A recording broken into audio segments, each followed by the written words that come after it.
Bismillahirrahmanirrahim. Alhamdulillah pada pagi ini kita melaksanakan 10 ekor lembu korban dan salah satunya adalah lembu Sador yang disumbangkan oleh usahawan di sekitar Kampung Ujong.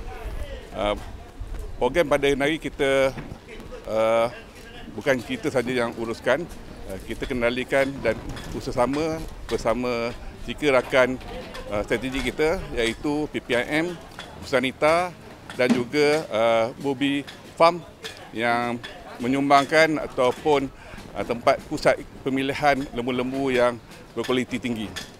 Peserta alhamdulillah kita ada 10 orang ekor dan peserta lebih kurang satu bahagian adalah dibagi 7 dan melibatkan 90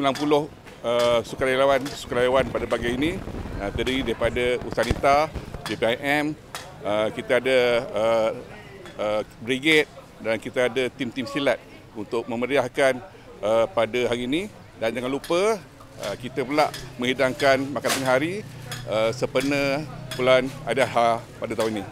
Aidiladha pada tahun ini kita buat lain sikit. Pada tengah hari kita ada buat majlis makan sikit untuk memeriahkan hari Aidiladha dan berkumpul karya-karya sekitar dalam Kampung Ujong.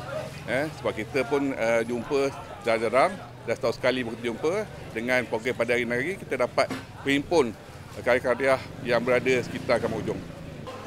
Keseluruhan hari ini program korban kita melibatkan 10 ekor lembu dan satu daripada lembu itu adalah lembu kita panggil lembu Sador ataupun baka limousin.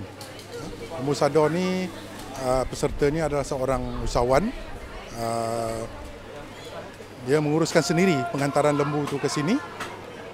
Lembu Sador ni dia satu je, nombor satu ni seberat 1060 kg, 1060 kg berat hidup.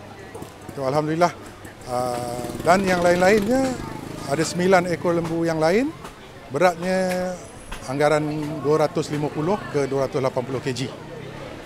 So alhamdulillah kita program korban hari ini dilaksanakan oleh penduduk setempat. Kita mengeratkan lagi ukhuwah dan silaturahim. So program korban ibadah korban tahun 2025 ini melibatkan Usahanita Daerah Ampang dengan kerjasama Surau Ittifaqiyah. Sebanyak 10 ekor lembu keseluruhannya. Jadi untuk Usahanita Daerah Ampang sendiri kami cuma mengambil 2 ekor untuk 14 bahagian lah.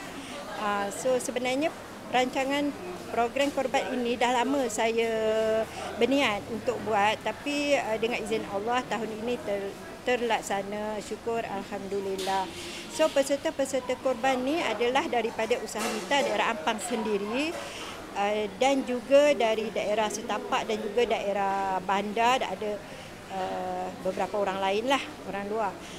Usahanita ini adalah sebuah NGO, Usahanita Persatuan Usahawan Wanita Bumiputera Malaysia. Jadi di dalam wilayah persekutuan kami ada 6 daerah. So kami ini Usahanita Daerah Ampang kerap mengadakan program bersama Surau Ittifaqiyah sebelum ini. So kesinambungan daripada itu kami meneruskan. InsyaAllah di masa akan datang kami akan meneruskan program seumpama ini pada tahun-tahun hadapan. Kami Bobi Farm merupakan peternak lembu. Saya datang daripada kandang kami di Dungun, Terengganu. Jadi untuk pada hari ini kita pilih untuk menjalankan kerjasama dengan Surau Ittifaqiyah ni kerana ini salah satu surau yang aktif di Kuala Lumpur. Jadi kita bersyadang tahun ini kita dapat sama-sama berkongsi ibadah korban ini dengan penduduk setempat di Bukit Keramat ini. Kami Usahanita Daerah Ampang mengucapkan